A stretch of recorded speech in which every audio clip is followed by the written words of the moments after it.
தமிழ்நாடு வெல்லும். தங்க நகைகள் சோவரனுக்கு 3000 தள்ளுபடி, வைர நகைகளுக்கு 10,000 தள்ளுபடி, மேலும் பல சலுகைகளுடன் அக்ஷய சூப்பர் தங்க திருவிழா. Saravana store super jewellery, Chennai, Madurai, Coimbatore. Thiruparankundram சட்டமன்ற தொகுதியில தான் நாம இன்னைக்கு வந்திருக்கோம். 2021 வெற்றி பெற்ற ராஜன் செல்லப்பா அவர்கள் ஒரு நாள் கூட இந்த சட்டமன்ற ஆபீஸுக்கு வரவே இல்லை. சட்டமன்ற அலுவலகமே இந்த நிலைமையில இருக்கும்போது தொகுதியில் அவர் எப்படிப்பட்ட பணிகளை செய்திருக்கிறார், அவர் கொடுத்த வாக்குறுதிகளை நிறைவேற்றிருக்கிறாரா அப்படின்றத கூடுதலாக நம்ம பார்க்கலாம். இப்போ நம்ம எங்கே வந்திருக்கோம் அப்படின்னா, திருப்பரங்குன்றம் சட்டமன்ற தொகுதிக்கு உட்பட்ட திருநகர் அப்படின்ற பகுதி தான். இந்த திருநகர் பகுதியில் மிக முக்கியமான ஹாக்கி மைதானம் ஒன்று இருக்குது. இந்த மைதானத்தை நான் எம்எல்ஏவாக ஜெயிச்சேன்னா நவீன புல்தரை கொண்ட மைதானமாக அதை மாற்றுறேன் அப்படின்னு சொல்லிட்டு வாக்குறுதி கொடுத்துருந்தார் ராஜன் செல்லப்பா அவர்கள். உண்மையிலேயே அப்படி புல்துறை கொண்ட அந்த மைதானமாக அதை மாற்றிருக்கிறார் அப்படின்னா நீங்களே பாருங்கள்.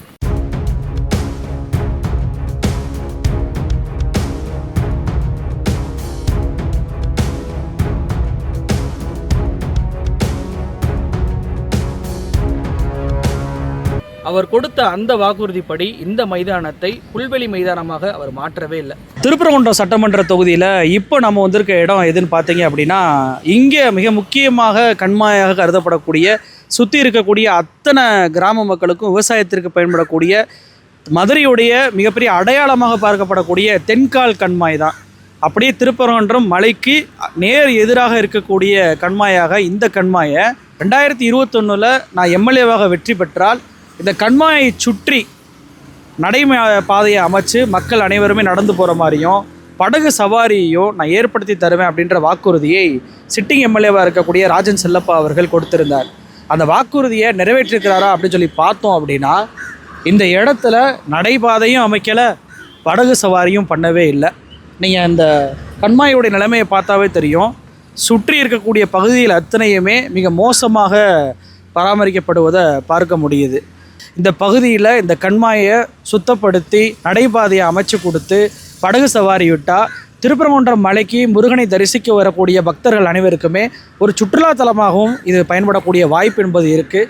ஆனால் அப்படி செய்வதாக சொல்லி கடந்த 5 வருடமாக இந்த தென்கால் கண்மாயை எம்எல்ஏ அவர்கள் கண்டுகொள்ளவே இல்லை அப்படின்றதான் இங்கே இருக்கக்கூடிய பொதுமக்கள் வைக்கக்கூடிய குற்றச்சாட்டாக இருக்குது. திருப்பரங்குன்றம் தொகுதியில் அடுத்து நம்ம வந்திருக்கக்கூடிய பகுதி பார்த்திங்கன்னா சோளங்குருணி அப்படின்ற கிராமம். மதுரை ஏர்போர்ட் அருகில் இருக்கக்கூடிய இந்த கிராமத்தில் பூ விவசாயிகளுக்காக குளிர்சாதன வசதியுடைய புதிய வாசனை திரவிய ஒரு தொழிற்சாலையை அமைச்சு தரேன் அப்படின்னு சொல்லிட்டு 2021 சட்டமன்ற தேர்தலில் வாக்குறுதியாக கொடுத்திருந்தாரு ராஜன் செல்லப்பா அவர்கள். அதை நிறைவேற்றினாரா அப்படின்னு சொல்லிட்டு இந்த பகுதி மக்கள்கிட்ட கேட்கலாம். அதுக்கான ஒரு நிலைப்பாடு ஒரு அடிப்படையான நடவடிக்கை கூட எடுக்கவே இல்லை. இது பூக்கள் அதிகமாக விளையக்கூடிய பகுதி. போன முறை அந்த வாக்குறுதியை கொடுத்துருந்தாங்க. அதுக்கான ஒரு முதல்கட்ட நடவடிக்கை கூட எடுக்கவே இல்லை. இந்த 5 ஆண்டுகளாக அதுக்கான முயற்சி எதுவுமே இல்லை. அந்த 5 வருஷத்தில் ஏதாவது ஒரு நாள் வியாபாரிகளை சந்தித்து அந்த கோரிக்கை ஏதாவது கேட்டாரா? அவர் இந்த பகுதிக்கே வரவே இல்லை. 5 வருஷமாக இந்த பகுதிக்கு வரவே இல்லை. அடிப்படை மக்களுக்கு நன்றி சொல்லக்கூட வரவே இல்லை. அவர் இந்த முறை அவர் நிற்கிறாரே, வெற்றி பெறுவாரா? உறுதியாக வெற்றி பெற முடியாது. யாருக்கு வாய்ப்பு இருக்குன்னு நினைக்கிறீங்க? திமுக வேட்பாளருக்கு தான் வாய்ப்பு இருக்குது.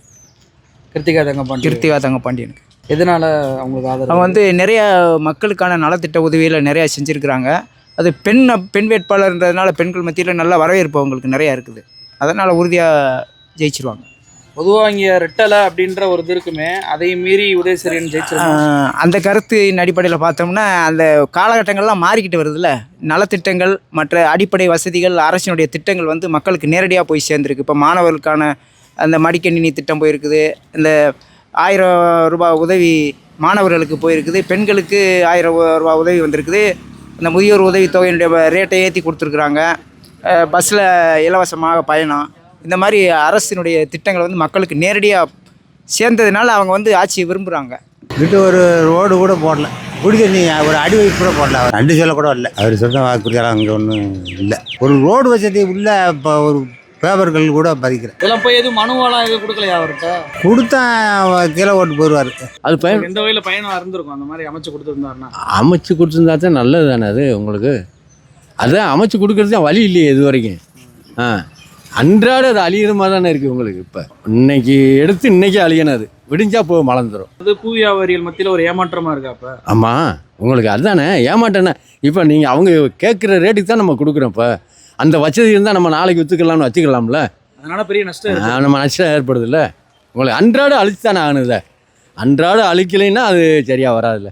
இப்போ பிரச்சாரம் பண்ணலாம் வர்றாருல, ஆ. அப்போ எதுவும் அதை பற்றி சொல்கிறாரா? அதை பற்றி எங்கே சொல்கிறாங்க? அதை பற்றிலாம் எதுவுமே கிடையாது. அதை பற்றி இது வரைக்கும் சொன்னதே கிடையாது விவசாயிக்கு. அந்த 5 வருஷமா அவர் வரலன்றாங்களே, இப்ப பிரச்சாரத்துக்கு வரும்போது அதுக்கு ஏதாவது ஒரு விளக்கம் கொடுக்குறாரா? அதெல்லாம் கொடுத்தா தானே உங்கள்கிட்ட சொல்லுவேன்ல உங்களுக்கு. ராஜன் செல்லப்பா கொடுத்த வாக்குறுதியை அவர் நிறைவேற்றினாரா அப்படின்னு சொல்லி இந்த பகுதி மக்கள்கிட்ட கேட்டப்போ, அவர் இந்த ஏரியாவுக்கு வந்தாதாரங்க அவர் இந்த மாதிரி விஷயத்தெல்லாம் செய்ய போறாரு. 5 வருஷத்துல ஒரு முறை கூட அவர் இந்த ஏரியா பக்கமே வந்ததில்லை, இந்த கிராமத்துக்கு வந்ததில்லை, பூ விவசாயிகளை வந்து ஒரு முறை கூட பார்த்து எங்களுடைய கோரிக்கையை கூட கேட்டதில்லை, போய் பார்த்தாலுமே பெரிய ரெஸ்பான்ஸ் என்பது கிடையாது அப்படின்னு சொல்வதை பார்க்க முடியுது. அடுத்து நம்ம வந்திருக்கக்கூடிய இடம் திருப்பரங்குன்றம் தொகுதிக்கு உட்பட்ட மதுரை ஏர்போர்ட் இருக்கக்கூடிய பகுதி. இந்த மதுரை ஏர்போர்ட்டை சர்வதேச விமான நிலையமாக மாற்றணும் அப்படின்றது இந்த பகுதி மக்களுடைய நீண்ட நாள் கோரிக்கை.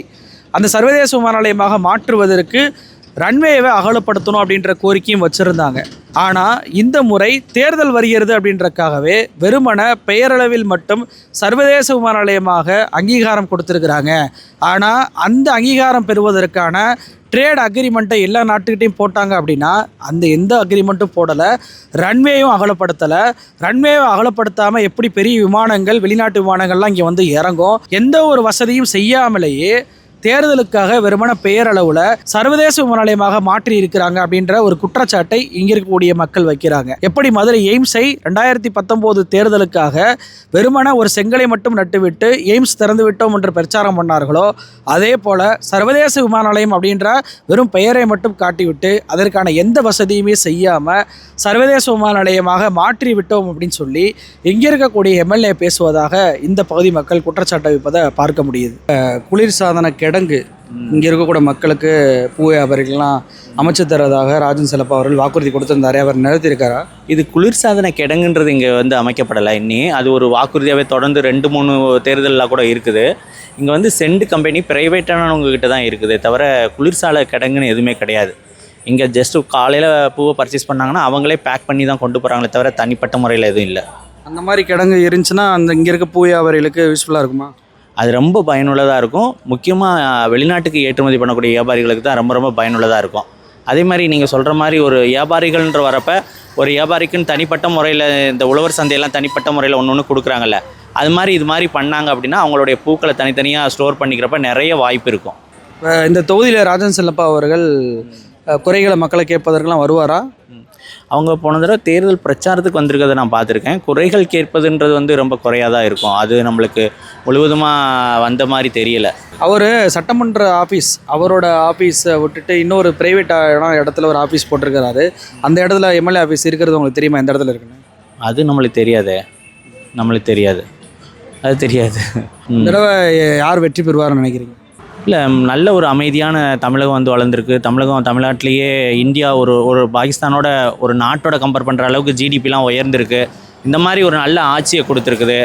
படிப்பு சம்மந்தமாக நம்ம தொடர்ந்து நம்மளுடைய முன்னேற்றம் வந்து பெரிய அளவுக்கு இருக்குது.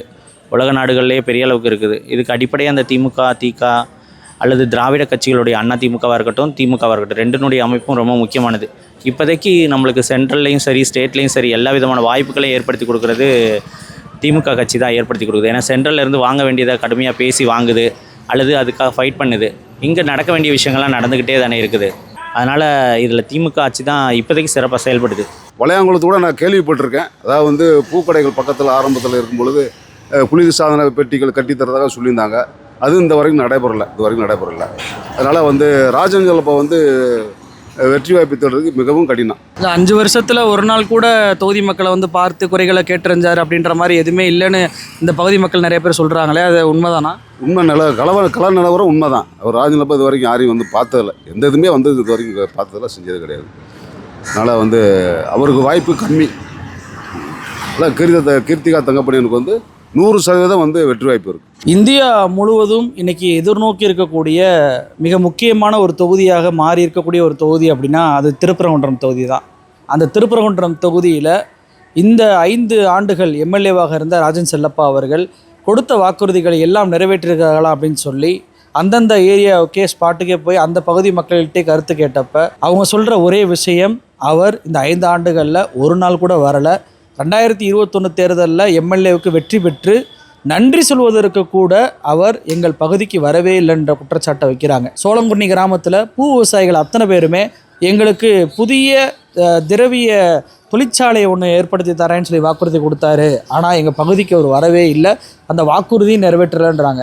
வளையங்குளம் பகுதியில் குளிர்சாதன கிடங்கு ஏற்படுத்தி கொடுக்குறேன் அப்படின்னு சொல்லிட்டு சொன்ன அந்த வாக்குறுதியும் நிறைவேற்றவே இல்லைன்றாங்க.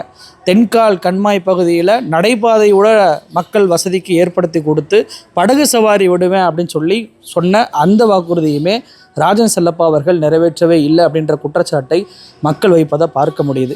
இந்த பகுதி மக்கள் வளர்ச்சியை மட்டும்தான் கேட்குறாங்களே தவிர, வசதிகளை, அடிப்படை வசதிகளை மட்டும்தான் கேட்குறாங்களே தவிர, ஒருபோதும் மதவாத அரசியலை அவங்க விரும்பவே இல்லை அப்படின்றத நம்மளால் பார்க்க முடியுது. ரொம்பவும் குறிப்பாக எம்எல்ஏ ஆஃபீஸ் என்பது 5 வருடமாக பூட்டப்பட்டு புதர் முண்டி போய் இப்போ தேர்தலுக்காக 6 மாதமாக இந்த வேலை நடப்பதை பார்க்க முடியுது. அந்த அறிவிப்பு பலகையே அதற்கு சாட்சியாக இருந்துச்சு. அந்த பகுதி மக்களே எம்எல்ஏ ஆஃபீஸில் ஒரு நாள் கூட இவர் வந்து இருந்ததே இல்லை. ப்ரைவேட்டாக ஒரு இடத்துல எம்எல்ஏ ஆஃபீஸ் போட்டு அங்கே தான் வந்துட்டு அவர் எப்பயுமே இருப்பாரே தவிர, அந்த ப்ரைவேட் ஆஃபீஸ் எங்கே இருக்குன்னு கூட பொதுமக்கள் பலருக்கும் தெரியாது. இதனால் எம்எல்ஏவை சந்தித்து எங்களால் மனு கூட கொடுக்க முடியலை அப்படின்ற அந்த பார்வை வைக்கிறாங்க. தொகுதிக்கும் போவதில்லை, அவரை சந்தித்து மனுவும் கொடுக்க முடியலை அப்படின்ற விரக்தியோட இந்த ராஜன் செல்லப்பா எம்எல்ஏ உடைய இந்த 5 ஆண்டு கால அந்த எம்எல்ஏ பதவி காலத்தை இந்த தொகுதி மக்கள் பார்ப்பதை புரிஞ்சுக்கிற முடியுது. நன்றி.